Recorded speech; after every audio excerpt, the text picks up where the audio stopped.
എടുക്കാനുണ്ട്. Live ഇടാറില്ലേ? ഇല്ലില്ല, അവളിപ്പോൾ ഇടത്തില്ല. കാരണം നമ്മൾ വന്നിട്ട് ലൈവ് വന്നിട്ട് അനാവശ്യം മാത്രമല്ല, നമ്മളൊന്നിനും ഇല്ല, നമ്മൾ ആരുടെ ഒരു കാര്യത്തിൽ വീട്ടിലോട്ട് കുട്ടികളിലോട്ട് തൊട്ടപ്പം നമ്മൾ നൊന്ത് പ്രസവിച്ച മക്കളല്ലേ, ഈ വല്യവന്മാർക്കൊന്ന് തെറി വിളിക്കാനാ പരസ്യം വന്നപ്പോൾ വന്നതാണ്. അപ്പം അത് വിട്ടുകൊടുക്കാൻ പറ്റില്ല എനിക്ക്. ഞാനൊരു അമ്മ, എനിക്ക് വിട്ടുകൊടുക്കാൻ പറ്റില്ല. അപ്പം അതിൻ്റെ വഴിക്ക് തന്നെ പോട്ടെ വെച്ച് നമ്മളെന്തെങ്കിലും പറഞ്ഞാൽ പോട്ടെ, നമ്മളങ്ങ് കളയും. പക്ഷെ എന്തായാലും കളയേണ്ട ആവശ്യമില്ല. ലേഡീസിനെ വന്ന് തെറി വിളിക്കുക, അതൊക്കെ മോശമാണ്. നിയമം അതിനൊന്നും കൂട്ടിയിരിക്കത്തില്ല. നന്നായി, എന്നെയും മാസങ്ങളായി പലരും ആക്രമണമായിരുന്നു.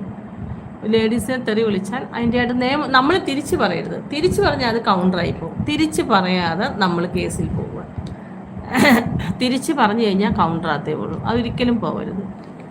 തിരിച്ച് പറയാതെ നമ്മൾ കേസിന് പോവുക. അതുകൊണ്ടാണല്ലോ